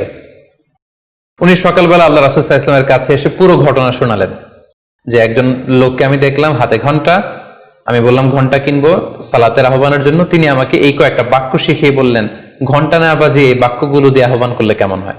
আল্লাহ রাসূল সাল্লাল্লাহু আলাইহি ওয়াসাল্লাম এই স্বপ্নের কথা শুনে তিনি অভিভূত হলেন। তিনি বললেন, তুমি ঠিকই দেখেছো, তুমি সঠিক স্বপ্ন দেখেছো। যেহেতু বেলালের কণ্ঠ খুব দরাজ, বেলালকে ডাকো, আমাদের ঘন্টাও বাজানোর দরকার নেই, আগুন জ্বালানোর দরকার নেই, বেলালকে বাক্যগুলো মুখস্থ করিয়ে দাও। বেলাল মসজিদে নববীর পাশে দাঁড়িয়ে আওয়াজ করে এই আজান দিবে, এই ঘোষণা দিবে। এই আজান শুরু হলো। বেলাল রাদিয়াল্লাহু তাআলা আনহু একটা উঁচু জায়গায় দাঁড়িয়ে আল্লাহু আকবার, আল্লাহু আকবার বলে তিনি আজান দিতে শুরু করলেন। এই বাক্যগুলো শুনে সাইয়েদনা ওমর ফারুক দৌড়াতে দৌড়াতে আল্লাহ রাসূল সাল্লাল্লাহু আলাইহি ওয়াসাল্লামের কাছে আসলেন। এসে বললেন, ইয়া রাসূলুল্লাহ, বেলাল এই বাক্যগুলো কোত্থেকে শিখেছে? গত রাতে তো আমি দেখেছি যে আমাকে একজন লোক বলেছে যে তোমরা এই বাক্যগুলোকে ব্যবহার করে লোকজনকে সালাতের জন্য আহ্বান করো। আল্লাহ রাসূল সাল্লাল্লাহু আলাইহি ওয়াসাল্লাম শুনে অবাক হলেন। অর্থাৎ ওই সাহাবী ঠিক যেমন স্বপ্ন দেখেছেন, ইসলামের দ্বিতীয় খলিফা সাইয়েদনা ওমর ফারুক রাদিয়াল্লাহু তাআলা আনহু উনিও একই স্বপ্ন দেখেছেন। তার মানে একই স্বপ্ন যদি একাধিক লোকজন দেখে থাকে, সেটা যেমনি অর্থবহ, আবার আপনি একাও যদি একটি স্বপ্ন বারবার বারবার দেখেন, সেটাও অর্থবহ। আমরা আজান যে কিভাবে ইন্ট্রোডিউস হলো মুসলিম কমিউনিটির মধ্যে, এই হাদিসের আলোকে বুঝতে পারি যে কোনো স্বপ্ন আপনি বারবার দেখলে বা অনেকে একই স্বপ্ন দেখলে সে স্বপ্নটা অর্থবহ হবে।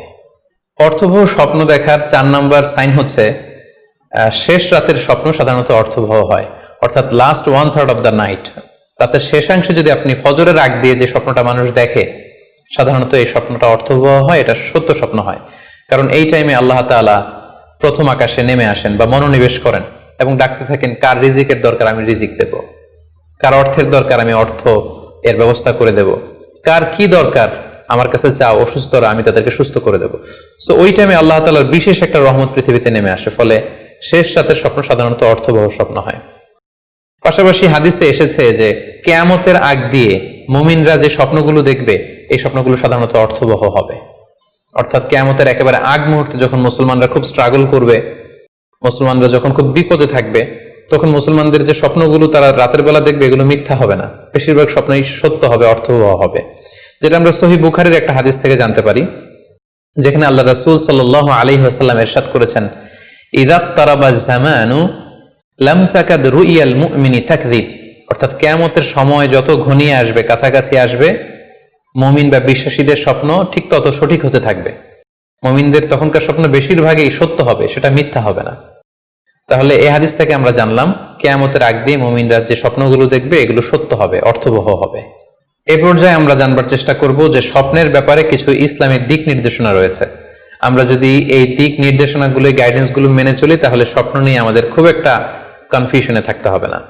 সেক্ষেত্রে প্রথম গাইডলাইন হচ্ছে অপ্রয়োজনে স্বপ্ন অন্যের সাথে শেয়ার না করা। Do not mention the dream for interpretation except a prolific scholar or any well wisher to you. কেউ যদি খুব বড় আলেম হয়ে থাকেন, শায়েখ হয়ে থাকেন, তার ইলম আছে, আমল আছে, এরকম কারো কাছে শেয়ার করতে পারেন।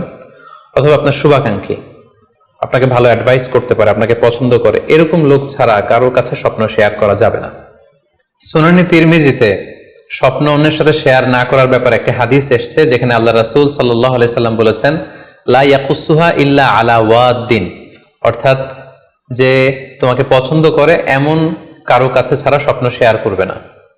অথবা আও যী রাইন, এমন লোক যে ডিসিশন দিতে পারে, he can advise you, he can provide you the right decision, এরকম লোক যদি আপনার কাছের শুভাকাঙ্ক্ষীদের মধ্যে থেকে কেউ থেকে থাকে, আপনি তার সাথে শেয়ার করতে পারেন।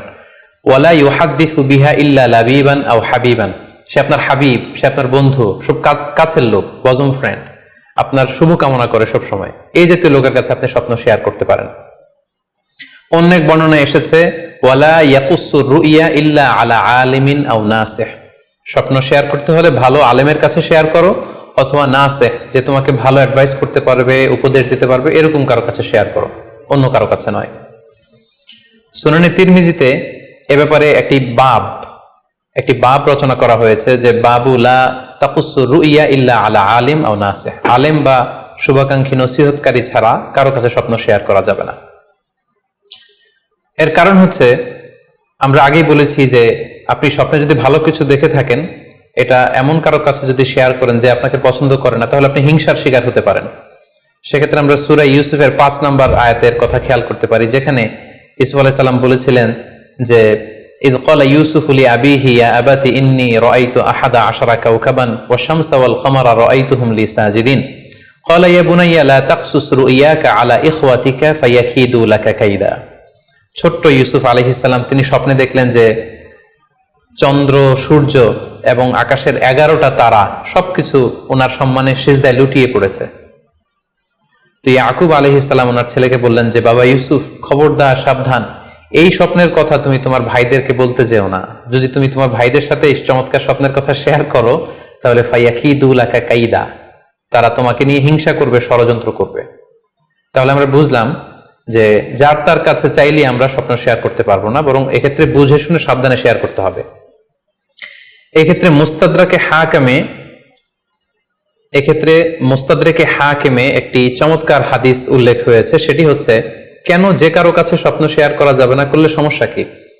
সেক্ষেত্রে বলা হয়েছে যে ফাইন্না রুইয়া তাকাউ আলা মা তুআব্বার, অর্থাৎ স্বপ্নের ব্যাখ্যা তেমনই হয়ে থাকে যেমন এটার ব্যাখ্যা করা হয়। এই ব্যাপারটা কিন্তু সাধারণ কোনো কথা নয়। আপনি একজনের কাছে, যার কোনো জ্ঞান নেই স্বপ্নের ব্যাপারে, হুট করে তার কাছে স্বপ্নের ব্যাখ্যা জানতে চাইলেন, আর তিনিও হুট করে এমন একটা ব্যাখ্যা করে দিল, ফলে দেখা যাবে উনি যেটা ব্যাখ্যা করেছেন সেটাই ঘটবে আপনার জীবনে। তো স্বপ্নের কথা যে কারো কাছে বলতে নেই। ফাইন্না রুইয়া তাকাউ আলা মা তুআব্বার, কেননা স্বপ্নের ব্যাখ্যা তেমন হয়ে থাকে যেমন এটার ব্যাখ্যা করা হয়। সো ব্যাখ্যা যদি কেউ করতে চান, আপনি ভালো ব্যাখ্যা করবেন, জেনে শুনে বুঝে তার শুভাকাঙ্ক্ষী হয়ে সুন্দর ব্যাখ্যা করবেন, কেননা খারাপ কোনো ব্যাখ্যা করে দিলে সেই ব্যাখ্যাই হয়ে যেতে পারে।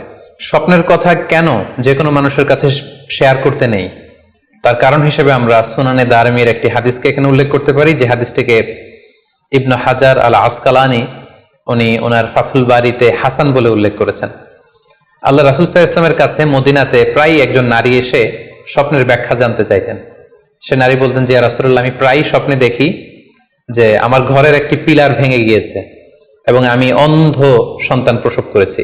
এই নারীর স্বামী ছিল ব্যবসায়ী এবং সারা বছর ব্যবসার কারণে বিভিন্ন জায়গায় তিনি ঘুরে বেড়াতেন, এবং যখন ফিরে আসতেন, যাওয়ার সময় তিনি স্ত্রীকে প্রেগনেন্ট অবস্থায় রেখে যেতেন, অর্থাৎ গর্ভবতী, আর এই বাচ্চাকে পেটে নিয়ে এই নারী সবসময় এই স্বপ্ন দেখতে থাকতেন। তো রাসূল সাল্লাল্লাহু আলাইহি ওয়াসাল্লাম স্বপ্নের ব্যাখ্যা বললেন, তুমি চিন্তা করো না, তোমার স্বামী সহি সালামতে ফিরে আসবে এবং তুমি সুন্দর সন্তান প্রসব করবে, ভালো সন্তান। এভাবেই চলছিল, যতবার তার স্বামী ফিরে আসে, সুস্থভাবে ফিরে আসে এবং সে সুন্দর সন্তান জন্ম দিচ্ছিল। হঠাৎ একবার সে নারী আল্লাহ রাসূল সাল্লাল্লাহু আলাইহি ওয়াসাল্লামের বাসায় এসে দেখলেন যে আল্লাহ রাসূল সাল্লাল্লাহু আলাইহি ওয়াসাল্লাম ঘরে নেই। আম্মাজান আয়েশাকে তিনি বললেন যে, আমি সবসময় এরকম স্বপ্ন দেখি। তখন আম্মাজান আয়েশা বললেন, তাহলে এই স্বপ্নের ব্যাখ্যা জানার জন্য তুমি রাসূল সাল্লাল্লাহু আলাইহি ওয়াসাল্লামের কাছে আসো, তুমি কি স্বপ্ন দেখো? তখন সে নারী আম্মাজান আয়েশার কাছে খুলে বললেন যে, আমি স্বপ্নে দেখি যে আমার ঘরের একটি পিলার ভেঙে গিয়েছে আর আমি একটি অন্ধ সন্তান প্রসব করেছি। একথা শুনে আম্মাজান আয়েশা রাদিয়াল্লাহু তাআলা আনহা অবাক হয়ে গেলেন। তিনি বললেন, তাই নাকি? তোমার স্বপ্ন যদি সত্য হয়, তাহলে ঠিকই তোমার স্বামী মারা যাবে এবং তুমি একজন ফাজের পাপাচারী সন্তান প্রসব করবে। ঠিকই দেখা গিয়েছিল তার পরের বছর তার স্বামী যখন আসলো, জীবিত আসতে পারেনি, তার স্বামী ইন্তেকাল করেছিল এবং এই নারী যে সন্তান প্রসব করেছিল সেটি ছিল একটি পাপাচারী সন্তান। তো এই ঘটনা আল্লাহ রাসূল সাল্লাল্লাহু আলাইহি ওয়াসাল্লাম শুনে আম্মাজান আয়েশাকে বললেন, আয়েশা তুমি এটা ঠিক করোনি, তুমি যদি কখনো কারো স্বপ্নের ব্যাখ্যা করো তুমি ভালো ব্যাখ্যাটা করবে, কখনো মন্দ দিক থেকে ব্যাখ্যা করবে না, হয় চুপ থাকবে, ব্যাখ্যাই করতে যাবে না, আর যদি স্বপ্নের ইন্টারপ্রিটেশন তুমি করতে চাও তাহলে ভালো ব্যাখ্যাটা করবে। সম্মানিত শুধু এজন্য যে কারো কাছে আমরা চাইলেই স্বপ্নের কথা জানাতে পারি না, বরং সে যদি আপনার শুভাকাঙ্ক্ষী হয়, সে যদি স্বপ্ন ব্যাখ্যায় পারদর্শী হয়, সে যদি ভালো আলেম হয়, তাহলে তার কাছে আপনি স্বপ্নের ব্যাখ্যা জানতে চাইতে পারেন। এক্ষেত্রে আমরা ইমাম মুহাম্মদ ইবনে সিরিনের আরো একটি চমৎকার ঘটনার কথা উল্লেখ করতে পারি। মুহাম্মদ ইবনে সিরিন উনি ছাত্রদেরকে নিয়ে একবার তালিম দিচ্ছিলেন। এ সময় হঠাৎ এক নারী এসে বললেন যে আমি স্বপ্নের ব্যাখ্যা জানতে চাই, মুহাম্মদ ইবনে সিরিন কোথায়? ছাত্ররা বলল উনি একটু বাইরে গিয়েছেন, আপনি স্বপ্নে কি দেখেছেন? মহিলাটি বলল যে আমি স্বপ্নে দেখেছি আমার ছেলে সাগর থেকে শুধু পানি পান করছে। হঠাৎ সে মসজিদ থেকে এক ছাত্র বলল, তাই নাকি? আপনি যদি এই স্বপ্ন দেখে থাকেন তাহলে আপনার বাচ্চাটা মারা যাবে। ইমাম মুহাম্মদ ইবনে সিরিন পরবর্তীতে যখন আসলেন, এসে ছাত্রদের কাছে যখন জানতে পারলেন, তখন তিনি বললেন যে তুমি কেন এই স্বপ্নের ব্যাখ্যা করেছো? কারণ সাগরের লোনা পানি এটা যে সবসময় অযোগ্য, পানের অযোগ্য ব্যাপারটা এমনটা নয়, সাগরের ভেতরে তো মণিমুক্তাও আছে। বরং আমি হলে ব্যাখ্যা করতাম যে তোমার ছেলে সাগর থেকে পানি খাচ্ছে, তোমার ছেলে অনেক বড় আলেম হবে। কিছুদিন পরে আরেক লোক এসে মুহাম্মদ ইবনে সিরিনের কাছে জানতে চাইলেন যে আমি স্বপ্নে দেখছি যে আমার ছেলে সাগর থেকে শুধু পানি নিয়ে খাচ্ছে। তিনি বললেন আশা করা যায় তোমার ছেলে অনেক বড় আলেম হবে। ঠিকই দেখা গেল কিছুদিন পরে যেই মহিলাটি স্বপ্নের ব্যাখ্যা জানতে এসেছিলেন তার ছেলেটি মারা গিয়েছে, আর ওই যেই লোক মুহাম্মদ ইবনে সিরিনের কাছে স্বপ্নের সুন্দর ব্যাখ্যা নিয়ে গেলেন তার ছেলে ওই সময়ের অনেক বড় আলেম হয়েছিল। এজন্য সম্মানিত শুধু যে কারো কাছে স্বপ্নের ব্যাখ্যা জানতে চাইতে নেই, আর স্বপ্নের ব্যাখ্যা যদি করতে হয় ভালো ব্যাখ্যা করতে হবে, তা না হলে চুপ থাকতে হবে। স্বপ্নের ক্ষেত্রে ইসলামের যে দিক নির্দেশনা, সেক্ষেত্রে আরো একটি দিক নির্দেশনা হচ্ছে স্বপ্ন কখনো শরীয়তের দলিল হতে পারে না। কেবলমাত্র নবীদের স্বপ্নই হচ্ছে ওহী, কিন্তু আমরা যারা সাধারণ মুসলমান আমাদের স্বপ্ন কখনো শরীয়তের দলিল হতে পারে না। এটা আপনার জন্য কোনো একটা বিশেষ ধরনের অনুধাবন হতে পারে, আপনার বিশেষ ফিলিংস হতে পারে, আপনার একার জন্য কোনো ধরনের গাইডেন্স হতে পারে আল্লাহর পক্ষ থেকে, কিন্তু এটাকে শরীয়তের দলিল বলে চালিয়ে দেওয়া যাবে না। আমরা প্রায় শুনি অমুক পীর সাহেব একটা স্বপ্ন দেখেছেন এবং তার মুরিদেরা এই স্বপ্নের আলোকে বিভিন্ন কাজ করতে শুরু করেছেন, এটাকে শরীয়তের অংশ মনে করে। খুব রিসেন্টলি করোনা ভাইরাস আউটব্রেকের টাইমে মামুন মারুফ নামে এক ছেলের স্বপ্নের কথা আমরা শুনেছিলাম যে ইটালিতে সে স্বপ্ন দেখেছে করোনা ভাইরাসের সাথে কথা বলেছে। আসলে এই জাতীয় স্বপ্ন কখনো শরীয়তের কোনো সোর্স বা এভিডেন্স হতে পারে না। খুব রিসেন্টলি বুয়েট থেকে পাশ করা মুশতাক মোহাম্মদ আরমান নামে একজন লোকের কথা আমরা শুনেছি যে তিনি দাবি করেছেন তিনি ইমাম মাহাদি, এবং তিনি দাবি করেছেন যে স্বপ্নে তাকে আল্লাহ তাআলা ইমাম মাহাদি বলে পরিচয় করিয়ে দিয়েছে, ফলে লোকজন এসে তার হাতে বায়াত হচ্ছে। অথবা অনেকে দাবি করে থাকেন যে স্বপ্নে তিনি ফকিরি পেয়েছেন, স্বপ্নে এটা হয়েছে সেটা হয়েছে। এরকম কোন ধরনের স্বপ্নই কিন্তু শরীয়তের অংশ, শরীয়তের দলিল বা এভিডেন্স হতে পারে না। এই পর্যায়ে আমরা জানবার চেষ্টা করব যে স্বপ্নে রাসূলুল্লাহ সাল্লাল্লাহু আলাইহি ওয়াসাল্লামকে দেখা প্রসঙ্গে অনেকে স্বপ্নে আল্লাহ রাসূল সাল্লাল্লাহু আলাইহি ওয়াসাল্লামকে দেখেন, এবং আসলে রাসূল সাল্লাল্লাহু আলাইহি ওয়াসাল্লামকে স্বপ্নে দেখেন কিনা এ ব্যাপারে তাদের মধ্যে অনেক প্রশ্ন থেকে থাকে। এক্ষেত্রে আমরা সহিহ বুখারীর একটি চমৎকার হাদিস উল্লেখ করতে পারি, যেখানে আল্লাহ রাসূল সাল্লাল্লাহু আলাইহি ওয়াসাল্লাম ইরশাদ করেছেন, মান রাআনি ফিল মানামি ফাকাদ রাআনি, যে আমাকে স্বপ্নে দেখলো, আল্লাহ রাসূল সাল্লাল্লাহু আলাইহি ওয়াসাল্লাম নিজে বলছেন যে আমাকে স্বপ্নে দেখলো সে আসলেই আমাকেই দেখলো। কারণ ফা ইন্না শাইতানা লা ইয়াতামাসসালু ফি সূরাতি, শয়তান কখনো আমার আকৃতি, আমার শেপ ধারণ করতে পারে না। অর্থাৎ আপনি যদি রাসূল সাল্লাল্লাহু আলাইহি ওয়াসাল্লামকে স্বপ্নে দেখেন তাহলে আপনি রাসূল সাল্লাল্লাহু আলাইহি ওয়াসাল্লামকেই দেখেছেন, আপনি শয়তানকে দেখেননি। কারণ শয়তান কখনো রাসূল সাল্লাল্লাহু আলাইহি ওয়াসাল্লামের আকৃতি ধারণ করতে পারে না। তাহলে এই হাদিসের আলোকে আমরা বুঝলাম শয়তান কখনো আল্লাহ রাসূল সাল্লাল্লাহু আলাইহি ওয়াসাল্লামের আকৃতি বা শেপ ধারণ করতে পারে না। তখন প্রশ্ন হচ্ছে আসলে আপনি রাসূল সাল্লাল্লাহু আলাইহি ওয়াসাল্লামকে দেখেছেন নাকি অন্য কাউকে দেখেছেন? শয়তান হয়তো রাসূল সাল্লাল্লাহু আলাইহি ওয়াসাল্লামের আকৃতি ধারণ করলো না, একজন সুশ্রী বয়োবৃদ্ধ সুন্দর আকৃতির মানুষের চেহারা ধারণ করে শয়তান এসে বলল যে আমি আল্লাহ রাসূল। তখন আপনি কিভাবে বুঝবেন যে আপনি রাসূল সাল্লাল্লাহু আলাইহি ওয়াসাল্লামকে দেখেছেন নাকি শয়তানের ধারণ করা অন্য কোনো মানুষের আকৃতিতে কাউকে আপনি দেখেছেন?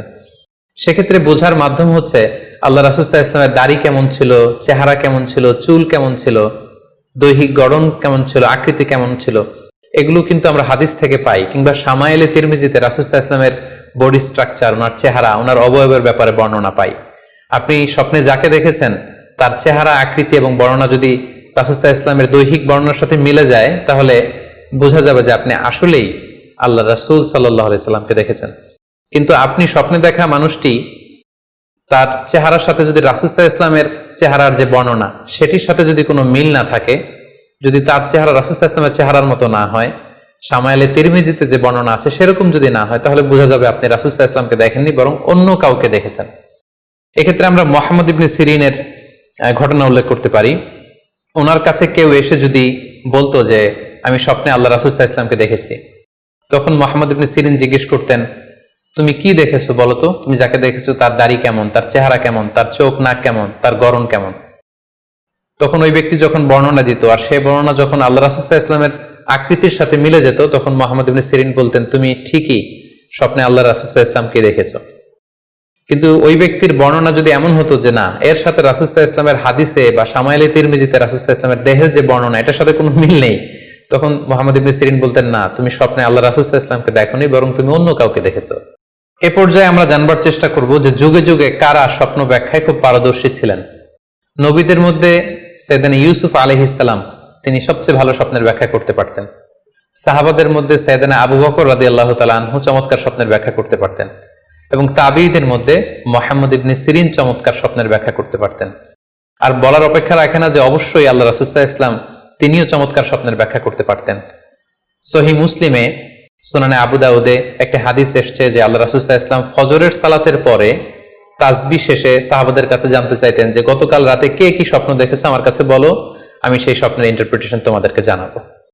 কানা নবী সাল্লাল্লাহু আলাইহি ওয়াসাল্লাম ইযা সাল্লা সুবহা আকবালা আলাইহিম বিওয়াজহিহি ফাকালা হাল রাআ আহাদুম মিনকুম আল বারিহাতা রুইয়া।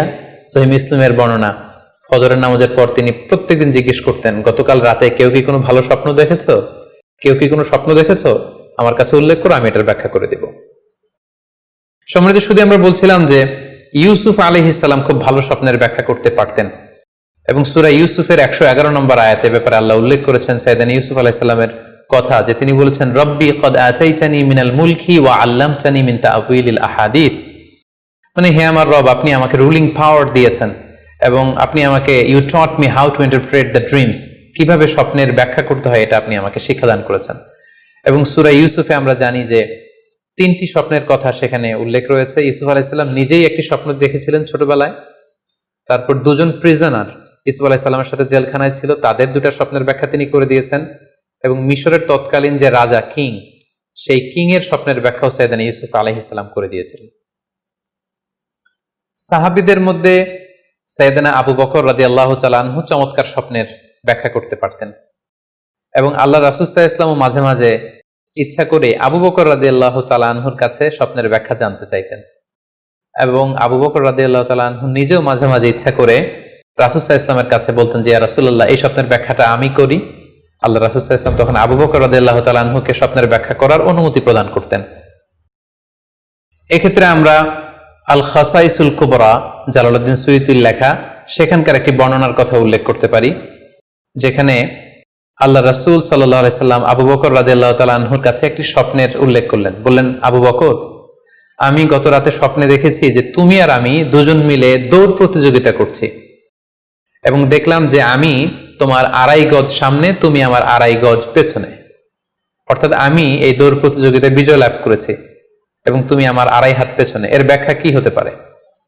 তখন সাইয়েদনা আবু বকর রাদিয়াল্লাহু তাআলা আনহু বললেন, ইয়া রাসূলুল্লাহ, আমার মনে হচ্ছে যে আপনি আমার আগে পৃথিবী থেকে বিদায় নেবেন এবং আপনার ইন্তেকালের 2.5 বছর পরে আমি পৃথিবী থেকে বিদায় নিব, অর্থাৎ আপনি আমার 2.5 বছর আগে পৃথিবী ছাড়বেন আর আমি আপনার 2.5 বছর পরে পৃথিবী ছাড়ব। এবং আমরা যদি বাস্তবতা এবং ইতিহাস খেয়াল করি তাহলে আমরা সেটাই দেখব যে আল্লাহ রাসূল সাল্লাল্লাহু আলাইহি সাল্লামের ইন্তেকালের 2.5 বছর পরে সাইয়েদনা আবু বকর রাদিয়াল্লাহু তাআলা আনহু তিনি ইন্তেকাল করেছিলেন। সাইয়েদনা আবু বকর রাদিয়াল্লাহু তাআলা আনহুর স্বপ্ন ব্যাখ্যার পারদর্শিতা নিয়ে আমরা এক্ষেত্রে মুস্তাদরিকে হাকিমের একটি হাদিস উল্লেখ করতে চাই, যেখানে এই হাদিসটি মুস্তাদরিকে হাকিমেও এসেছে, সুনানে আবু দাউদেও এসেছে, এবং হাদিসটি সহিহ। আম্মা জান আয়েশা রাদিয়াল্লাহু তাআলা আনহা, উনি একটি স্বপ্ন দেখলেন যে আকাশ থেকে 3টি চাঁদ ওনার ঘরে খসে পড়েছে, এবং এই স্বপ্ন দেখে তিনি ওনার পিতা আবু বকর রাদিয়াল্লাহু তাআলা আনহুকে জিজ্ঞেস করলেন যে আমি স্বপ্নে দেখেছি যে আকাশের 3টি চাঁদ এসে আমার ঘরে পড়েছে, এর ব্যাখ্যা কি হতে পারে? তখন আবু বকর রাদিয়াল্লাহু তাআলা আনহু ওনার কন্যা আম্মা জান আয়েশা রাদিয়াল্লাহু তাআলা আনহাকে বললেন যে এই স্বপ্নের ব্যাখ্যা হচ্ছে এই পৃথিবীর 3 জন মানুষের কবর তোমার ঘরে অবস্থিত হবে। সুবহানাল্লাহি বিহামদি। এবং আমরা জানি যে আল্লাহ রাসূল সাল্লাল্লাহু আলাইহি ওয়াসাল্লাম যখন ইন্তেকাল করলেন তখন আল্লাহ রাসূল সাল্লাল্লাহু আলাইহি ওয়াসাল্লামকে কবর দেওয়া হয়েছিল আম্মা জান আয়েশা রাদিয়াল্লাহু তাআলা আনহার ঘরে। এবং তখন আবু বকর রাদিয়াল্লাহু তাআলা আনহু বলেছিলেন যে আয়েশা, তোমার কি মনে আছে তুমি যে একটা স্বপ্নের ব্যাখ্যা আমার কাছে জানতে চেয়েছিলে যে 3টি আকাশের চাঁদ তোমার ঘরে খসে পড়েছে, এই দেখো আল্লাহ রাসূল সাল্লাল্লাহু আলাইহি ওয়াসাল্লামের কবর তোমার ঘরে হয়েছে, তুমি জেনে রেখো যে 3টা চাঁদের শ্রেষ্ঠ চাঁদ হচ্ছে এটি। এবং আমরা এও জানি যে আবু বকর রাদিয়াল্লাহু তাআলা আনহু ইন্তেকালের পরে আম্মা জান আয়েশার ঘরেই কবর হয়েছে এবং ওমরে ফারুকের কবরও আম্মা জান আয়েশা রাদিয়াল্লাহু তাআলা আনহুর ঘরেই অবস্থিত। তাহলে এই হাদিসগুলোর আলোকে আমরা বুঝতে পারি যে সাহাবাদের মধ্যে আবু বকর রাদিয়াল্লাহু তাআলা আনহু ছিলেন স্বপ্ন ব্যাখ্যায় সবচেয়ে পারদর্শী। তাবেঈদের মধ্যে স্বপ্ন ব্যাখ্যায় সবচেয়ে পারদর্শী ছিলেন মুহাম্মদ ইবনে সিরিন। আমরা ওনার নাম প্রায় শুনে থাকি। তিনি স্বপ্ন ব্যাখ্যার ক্ষেত্রে খুব এক্সপার্ট ছিলেন। তিনি উসমান রাদিয়াল্লাহু তাআলা আনহু যখন ইসলামের খলিফা তখন বসরা নগরীতে মুহাম্মদ ইবনে সিরিন জন্মগ্রহণ করেন এবং অনেক সাহাবা থেকে তিনি অনেক হাদিস বর্ণনা করেছেন। এবং তিনি ইমাম আবু হানিফা আলাইহি রাহমার সমসাময়িক ছিলেন। ইমাম আবু হানিফা একবার স্বপ্নে দেখলেন যে তিনি আল্লাহ রাসূল সাল্লাল্লাহু আলাইহি ওয়াসাল্লামের কবর খুঁড়ছেন অথবা কবরের লাশ বের করছেন কিংবা কাফন বের করছেন। এই স্বপ্ন দেখে ইমামুল আযম আবু হানিফা রাহিমাহুল্লাহ বিচলিত হয়ে গেলেন যে এই আমি কি স্বপ্ন দেখলাম যে আমি রাসূল সাল্লাল্লাহু আলাইহি ওয়াসাল্লামের কবর খুঁড়ছি, সেখান থেকে কাফন বের করছি। কেউই এই স্বপ্নের ব্যাখ্যা করতে পারলেন না। তখন ইমাম মুহাম্মদ ইবনে সিরিনের কাছে যখন জানতে চাওয়া হলো তখন মুহাম্মদ ইবনে সিরিন বললেন যে হাযা রাজুলুন ইউহয়ি সুন্নাত রাসূলিল্লাহ, অর্থাৎ যে ব্যক্তি এই স্বপ্ন দেখেছে তার মাধ্যমে আল্লাহ রাসূল সাল্লাল্লাহু আলাইহি ওয়াসাল্লামের হাদিসের বা সুন্নাহর পুনর্জীবন হবে। তিনি রাসূল সাল্লাল্লাহু আলাইহি ওয়াসাল্লামের সুন্নাহগুলোকে পুনরুজ্জীবন দান করবেন, পুনরুজ্জীবিত করবেন। এবং বাস্তবে আমরা এটাই দেখেছি যে ইমাম আবু হানিফার চিন্তা, ওনার থট, ওনার মাযহাব গোটা বিশ্বে সমৃদ্ধি লাভ করেছে, মানুষ এটাকে গ্রহণ করেছে। ওনার বুদ্ধিবৃত্তিক যে চিন্তা, ওনার ফিকহি ইস্তেনবাতগুলো গোটা বিশ্বে আল্লাহ রাসূল সাল্লাল্লাহু আলাইহি ওয়াসাল্লামের হাদিসগুলোকে আরো প্রাণবন্তভাবে মুসলিম উম্মার কাছে রিপ্রেজেন্ট করেছে। আমরা আপাত দৃষ্টিতে মনে হচ্ছিল যে এটা একটা খারাপ স্বপ্ন, যে ইমাম আবু হানিফা তিনি রাসূল সাল্লাল্লাহু আলাইহি ওয়াসাল্লামের কবর খুঁড়ছেন, লাশ বের করছেন বা কাফন বের করছেন। কিন্তু মুহাম্মদ ইবনে সিরিন চমৎকার ব্যাখ্যা করেছেন যে হাযা রাজুলুন ইউহয়ি সুন্নাত রাসূলিল্লাহ, এই লোক তো এমন লোক হবে যে রাসূল সাল্লাল্লাহু আলাইহি ওয়াসাল্লামের সুন্নাহকে পুনরুজ্জীবন দান করবে। এই পর্যায়ে আমরা জানবার চেষ্টা করব যে কোরআন সুন্নাহর আলোকে বিভিন্ন সিম্বল বা প্রতীক বা চিহ্নের দিকে খেয়াল রেখে স্বপ্নের ব্যাখ্যা করা। আমরা বলেছিলাম যে কিছু কিছু স্বপ্ন আছে খুব সফিস্টিকেটেড, সিম্বলিক বা আইকনিক, যেখানে কোনো ইঙ্গিত দেয়া হচ্ছে, ইঙ্গিত বহ, এবং যেটার ইন্টারপ্রিটেশন না করলে এটা দিয়ে আসলে কি বোঝানো হচ্ছে এটা বোঝা যায় না। সেক্ষেত্রে কোরআন সুন্নাহর আলোকে, স্কলারদের অভিজ্ঞতার আলোকে কিছু আইকন বা সিম্বল, এগুলোর মিনিং কি হতে পারে সে ব্যাপারে আমরা জানবার চেষ্টা করব। এক্ষেত্রে আমরা বলবো যে কেউ যদি স্বপ্নে রশি দেখে, স্বপ্নে যদি সে রশি দেখে তাহলে এটা গুড সাইন।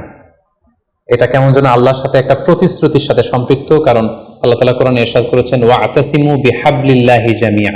আরবিতে রশি আরবি হচ্ছে হাবল, মানে ওয়াতাসিমু বিহাবলিল্লাহি জামিআ, তোমরা আল্লাহর রজ্জু বা রশিকে আঁকড়ে ধরো। তাহলে রশি দেখা মানে এখানে আমরা আল্লাহর ওয়াদাগুলো যেন পূরণ করি, আল্লাহর আনুগত্য যেন আমরা প্রপারলি করতে পারি, এটা ইঙ্গিত করছে। এরপর স্বপ্নে যদি আমরা কাক দেখি, এটা সাধারণত একটা নেগেটিভ সাইন বহন করে, কারণ কাককে আল্লাহ রাসূল সাল্লাল্লাহু আলাইহি ওয়াসাল্লাম ফাসিক বা ফুয়াইসিক বলেছেন। তো আমরা যদি স্বপ্নে কাক দেখি এটাকে আমরা পজিটিভ কোনো সাইন মনে না করে নেগেটিভ সাইন মনে করতে পারি। তৃতীয়ত, আমরা যদি স্বপ্নে লম্বা কাপড় দেখি এটা গুড সাইন। কারো গায়ে যদি লম্বা জামা থাকে তাহলে এটা গুড সাইন, আর খাটো জামা থাকলে সাধারণত এটা নেগেটিভ সাইন। এক্ষেত্রে আমরা সহিহ বুখারীর একটা হাদিস উল্লেখ করতে পারি। আল্লাহর হাবিব সাল্লাল্লাহু আলাইহি ওয়াসাল্লাম বলেছেন যে আমার সামনে অনেক মানুষকে পেশ করা হলো, তাদের কারো জামা নাভি পর্যন্ত, কারো জামা হাঁটু পর্যন্ত, কারো জামা পা পর্যন্ত। আর সেক্ষেত্রে ওমরে ফারুককে দেখলাম যে এত লম্বা জামা পরে সে হেঁটে যাচ্ছে, সে তার জামা টেনে টেনে নিয়ে যাচ্ছে। তো সাহাবারা বললেন মা আউয়ালতাহু ইয়া রাসূলুল্লাহ, হে আল্লাহর রাসূল আপনার এই স্বপ্ন থেকে আপনি কি বোঝাতে চাইলেন? আল্লাহ রাসূল সাল্লাল্লাহু আলাইহি ওয়াসাল্লাম বললেন আউয়ালতুহু আদ-দীন, এটা দ্বারা আমি দ্বীনদারি বোঝাতে চাইলাম। অর্থাৎ যার জামা লম্বা তার মানে তার তাকওয়া বেশি বা তার দ্বীনদারি বেশি। আর স্বপ্নে যদি কারো জামা খুব ছোট খাটো বা জামাহীন অবস্থায় কাউকে দেখা হয়, এটা সাধারণত তার দ্বীনদারি কমে যাচ্ছে বা তার তাকওয়া is decreasing day after day, এটার একটা সাইন বহন করে। পাশাপাশি দুধ, স্বপ্নে যদি কেউ দেখে সে দুধ খাচ্ছে, এটা একটা ভালো সাইন। স্বপ্নে দুধ খেতে যদি দেখা হয় তাহলে তার জ্ঞান বৃদ্ধি পাবে বলে এটা একটা সাইন বা আলামত বহন করে। সেক্ষেত্রেও আমরা বুখারীর একটা হাদিস উল্লেখ করতে পারি, যেখানে আল্লাহ রাসূল সাল্লাল্লাহু আলাইহি ওয়াসাল্লাম একটা স্বপ্নের কথা সাহাবাদেরকে শেয়ার করছিলেন। তিনি বললেন যে আমাকে এক বাটি দুধ দেয়া হলো, আমি সেখান থেকে দুধ খেলাম, তারপর দেখলাম যে আমার আঙ্গুল থেকে দুধ বের হচ্ছে, আর সেখানে যে অবশিষ্ট দুধ রয়ে গেল সেটা আমি ওমরে ফারুকের মুখে দিলাম। ওমরে ফারুক সে অবশিষ্ট দুধটা খেলো। এই স্বপ্নের কথা শুনে সাহাবারা বললেন, মা আওয়ালতা বিহি ইয়া রাসূলুল্লাহ, হে আল্লাহর রাসূল, এটা দিয়ে আপনি কি ব্যাখ্যা করলেন? ফামা আওয়ালতাহু ইয়া রাসূলুল্লাহ, আল্লাহ রাসূল সাল্লাল্লাহু আলাইহি ওয়াসাল্লাম বললেন, আল ইলম, এটা দিয়ে আমি জ্ঞানের ব্যাখ্যা করেছি। অর্থাৎ দুধ হচ্ছে জ্ঞানের প্রতীক। দুনিয়াতেও তো আমরা দেখি যে দুধ হচ্ছে সুষম একটা খাবার, খাদ্যের পুষ্টিগুণের 6টি গুণাগুণ দুধের মধ্যে পাওয়া যায়। সো কেউ যদি স্বপ্নে দেখেন যে তিনি দুধ পান করছেন, আশা করা যায় এটা তার জন্য ভালো সাইন, তার জ্ঞান বাড়বে বলে আমরা ধারণা করতে পারি। এবার স্বপ্নে যদি কেউ দেখে যে সে আজান দিচ্ছে, এটাও ভালো সাইন। স্বপ্নে আজান দেয়া এটা সাইন হচ্ছে সে হয়তো অচিরে হজ করতে যাবে। হজের সাথে আজানের কি সম্পর্ক? এর কারণ হচ্ছে সূরা হজ্জে আল্লাহ তাআলা সাইয়েদনা ইব্রাহিম আলাইহিস সালামকে যখন বলেছিলেন যে তুমি হজ শুরু করো, তখন তিনি বলেছিলেন, ইব্রাহিম তুমি আজান দাও, ওয়াআযযিন ফিন নাসি বিল হজ ইয়াতুকা রিজালা ওয়া আলা কুল্লি দামির ইয়াতিনা মিন কুল্লি ফাজ্জিন আমিক। অর্থাৎ হে ইব্রাহিম তুমি আজান দাও। ইব্রাহিম আলাইহিস সালাম বললেন, কোথায় আজান দিব? চারদিকে তো মরুভূমি। আল্লাহ তাআলা বললেন, ইব্রাহিম তুমি আজান দাও, এই আজানের আওয়াজ বা শব্দ পৃথিবীর সবার কানে আমি পৌঁছে দেব। তো সাইয়েদনা ইব্রাহিম আলাইহিস সালাম তখন হজের আজান দিলেন বা ঘোষণা দিলেন। আজান শব্দের অর্থ হচ্ছে অ্যানাউন্স, টু অ্যানাউন্স, মানে ঘোষণা দেয়া। সো আপনি যদি স্বপ্নে দেখেন যে আপনি আজান দিচ্ছেন বা কেউ আজান দিচ্ছে, তাহলে সে অচিরে হজ করবে বা হজ রিলেটেড কোনো একটা ব্যাখ্যা হতে পারে। এভাবে আজানকে হজের সাথে সম্পৃক্ত করা হয়েছে এবং এটা ভালো একটি স্বপ্ন। এবার স্বপ্নে যদি কেউ গর্ত দেখে যে সে গর্ত খুঁড়ছে বা তার জন্য কেউ গর্ত করছে, এটা ষড়যন্ত্রের সাথে সম্পৃক্ত। কেননা আরবি প্রবাদে আছে যে মান হাফারা হুফরাতান ওয়াকা ফিহা, কেউ যদি কারোর জন্য গর্ত করে তাহলে সেই গর্তে সে নিজে আগে পড়বে। তাহলে গর্ত করা মানে অনেকটা কারো বিরুদ্ধে শত্রুতা করা বা ষড়যন্ত্র করার একটা চিহ্ন বহন করে। এবার স্বপ্নে যদি কেউ নৌকা দেখে বা শিপ দেখে, জাহাজ দেখে যে সে জাহাজে আরোহণ করছে বা নৌকায় আরোহণ করছে, এটা তার জন্য একটা ভালো সাইন। সে কোনো বিপদ থেকে মুক্তি পাবে বলে ধারণা করা যেতে পারে। কারণ সূরা আনকাবুতের 15 নম্বর আয়াতে আল্লাহ বলছেন, ফাআনজাইনাহু ওয়া আসহাবাস সাফিনাতি ওয়া জাআলনাহা আয়াতাল লিল আলামিন। অর্থাৎ আমি নূহ আলাইহিস সালাম এবং তার সাথের ঈমানদার সবাইকে আমি এই নৌকায় উঠিয়েছি এবং মহাপ্লাবন থেকে তাদেরকে আমি বাঁচিয়েছি। আর এই মহাপ্লাবনকে আমি গোটা বিশ্বের জন্য একটা নিদর্শন করে রেখেছি। সো নৌকায় ওঠা বা জাহাজে ওঠা, কোন শিপে বা লঞ্চে ওঠা, এটা আপনি বিপদ থেকে মুক্তি পাবেন, and you are in the safe zone, এই ধরনের একটা ইঙ্গিত বহন করে। ইমাম মুহাম্মদ ইবনে সিরিনের কাছে এক লোক এসে বলল যে, ইমাম, রাআইতু কাআন্নী আহরুসু আরদান লা তুমবিত, হে ইমাম, আমি স্বপ্নে দেখেছি যে আমি একটি শস্য ক্ষেত্র চাষ করছি কিন্তু কোনো ফসল হচ্ছে না, এটার মানে কি? তিনি ব্যাখ্যা করে দিলেন, আনতা তা'জিলু আন ইমরাতিক, অচিরেই হয়তো তোমার স্ত্রীর সাথে তোমার সেপারেশন হয়ে যেতে পারে। কারণ কোরআনে স্ত্রীকে শস্য ক্ষেত্রের সাথে তুলনা করা হয়েছে মেটাফরিক্যালি। সূরা বাকারার 223 নম্বর আয়াতে আল্লাহ বলছেন, নিসাউকুম হারসুল লাকুম ফাআতু হারসাকুম আন্না শি'তুম। অর্থাৎ তোমাদের স্ত্রীরা হচ্ছে তোমাদের শস্য ক্ষেতের মতো, তোমরা যেভাবে খুশি এই শস্য ক্ষেত্রটাকে সুন্দরভাবে চাষাবাদ করতে পারো। তাহলে শস্য ক্ষেতের সাথে বা ক্রপ ল্যান্ডস এর সাথে আপনার স্ত্রীর সাথে সম্পর্ক হওয়া বা সেপারেশন হওয়া, এইভাবে ইঙ্গিত নেওয়া যেতে পারে। সবশেষে একটি ঘটনা উল্লেখ করার মধ্য দিয়ে আমরা এই সিম্বলিক বা আইকনিক ব্যাপারটা শেষ করতে চাই। সেটি হচ্ছে, ব্যক্তির ভিন্নতার কারণে কিন্তু স্বপ্নের ব্যাখ্যাও ভিন্নতা হতে পারে। ব্যক্তি ভিন্নতার কারণে স্বপ্নের ব্যাখ্যাও ভিন্ন হবে। একই স্বপ্ন দুইজন লোক দেখলো, দুইজনের স্বপ্নের ব্যাখ্যা কিন্তু দুরকম হতে পারে। সেক্ষেত্রে আমরা মুহাম্মদ ইবনে সিরিনের একটা ঘটনা উল্লেখ করতে পারি। মুহাম্মদ ইবনে সিরিনের কাছে এক লোক এসে বলল যে, আমি স্বপ্নে দেখেছি আমি আজান দিচ্ছি, এটার ব্যাখ্যা কি? উনি বললেন, তুমি হজ করতে যাবে। তার কিছুদিন পরে আরেক লোক এসে একই স্বপ্ন দেখলো। তিনি বললেন যে, আমি স্বপ্নে দেখেছি যে আমি আজান দিচ্ছি। তো তিনি বললেন, চুরিতে তোমার হাত কাটা যাবে। তো ওনার ছাত্ররা দুইজন লোকের কাছে দুই ধরনের উত্তর দেওয়ার কারণে অবাক হয়ে জিজ্ঞেস করলেন যে, হে ইমাম, একই স্বপ্ন দুইজন দেখলো কিন্তু আপনি এক একজনকে এক এক উত্তর কেন দিলেন? তো তিনি বললেন যে, এই দুইজনকে আমি চিনি, এবং তাদের ব্যক্তিগত জীবন সম্পর্কে আমি জানি। সো তাদের জীবন আচরণ, তাদের ব্যক্তিত্বের কারণে আমি দুই ধরনের ব্যাখ্যা করেছি। প্রথম জনের ব্যাখ্যা করেছি আমি সূরা হজের আলোকে, কারণ সূরা হজে আল্লাহ ইব্রাহিম আলাইহিস সালামকে বলেছেন ওয়াজ্জিন ফিন্নাসি বিল হজ, তুমি মানুষের মাঝে হজের জন্য আজান দাও, ঘোষণা দাও। সো সেই লোকটি আজান দিয়েছে, তার মানে আশা করা যায় সে হজে যাবে। আর দ্বিতীয় লোকটির স্বপ্নের ব্যাখ্যা আমি করেছি সূরা ইউসুফের আলোকে। সূরা ইউসুফে একটি আয়াত আছে সুম্মা আযানা মুআযযিনুন আইয়াতুহাল আইর ইন্নাকুম লাসারিকুন, অর্থাৎ মিশরের কিং এর একটি পানপাত্র চুরি হয়ে গিয়েছিল। ইউসুফ আলাইহিস সালাম ইচ্ছা করে সেটা তার ভাই ইয়ামিনের খাদ্যের প্যাকেটের ভেতরে ঢুকিয়ে দিয়েছিলেন। আর তখন সেখানকার স্টাফরা বা সৈনিকেরা আজান দিয়েছিল, মানে ঘোষণা দিয়ে বলেছিল হে ক্যারাভান, হে কাফেলার লোকেরা, তোমরা চুরি করেছো। তো তিনি মুহাম্মদ ইবনে সিরিন বললেন যে দ্বিতীয় লোকটার ব্যাপারে আমি জানি, সে আসলে অসাধু একজন লোক, এবং তার ক্ষেত্রে সে স্বপ্নে যেহেতু আজান দিতে দেখেছে, সে কখনো হজে যাবে না, বরং সূরা ইউসুফের আলোকে চুরিতে তার হাত কাটা যাবে। তো এভাবে আমরা কোরআন সুন্নাহর আলোকে বা স্কলারদের যে অভিব্যক্তি সেগুলোর আলোকে স্বপ্নের মধ্যে থেকে যেগুলো সিম্বলিক, আইকনিক, যেগুলো ইঙ্গিত বহ, এগুলোর ব্যাখ্যা আমরা এভাবে করতে পারি। সম্মানিত শুধু এই ছিল স্বপ্ন নিয়ে আমাদের আজকের আলোচনা। আমরা এই আলোচনা থেকে বুঝতে পারলাম যে স্বপ্ন তিন ধরনের হতে পারে। কোনোটা আল্লাহ দেখান দিক নির্দেশনার জন্য বা সুসংবাদ স্বরূপ, কোনোটা শয়তানের পক্ষ থেকে ভয় দেখানোর জন্য, আর কোনোটা হচ্ছে আমাদের চিন্তা ভাবনার প্রতিচ্ছবি। আর স্বপ্ন যতটা সম্ভব অন্যের কাছে না শেয়ার করতে পারলেই ভালো। বিশেষ করে যদি আপনি ভয়ঙ্কর দুঃস্বপ্ন দেখে থাকেন, সেক্ষেত্রে এমন লোকের কাছে আপনি শেয়ার করুন যে আপনাকে পছন্দ করে, যার কোরআন সুন্নাহর জ্ঞান আছে, যার মধ্যে এলেম আছে, আমল আছে। আর আপনাদের কারো কাছে যদি আপনাদের ফ্রেন্ডস এন্ড ফ্যামিলির কেউ বা আশেপাশের কেউ এসে যদি হুট করে তার স্বপ্নের কথা বলে দেয়, আপনি হুট করে তার ইন্টারপ্রিটেশন বা ব্যাখ্যা করতে যাবেন না। আপনি বেটার হয় যে আপনি চুপ থাকবেন, অথবা আপনি যদি ব্যাখ্যা করতে চান তাহলে ভালো ব্যাখ্যা করবেন। আল্লাহ তাআলা আমাদের সবাইকে কথাগুলো বুঝার ও আমল করার তৌফিক দান করুক। হাযা মা ইনদি ওয়াল ইলমু ইনদাল্লাহ আলাইহি তাওয়াক্কালতু ওয়া ইলাইহি উনীব। ওয়াসসালামু আলাইকুম ওয়া রাহমাতুল্লাহি ওয়া বারাকাতুহু।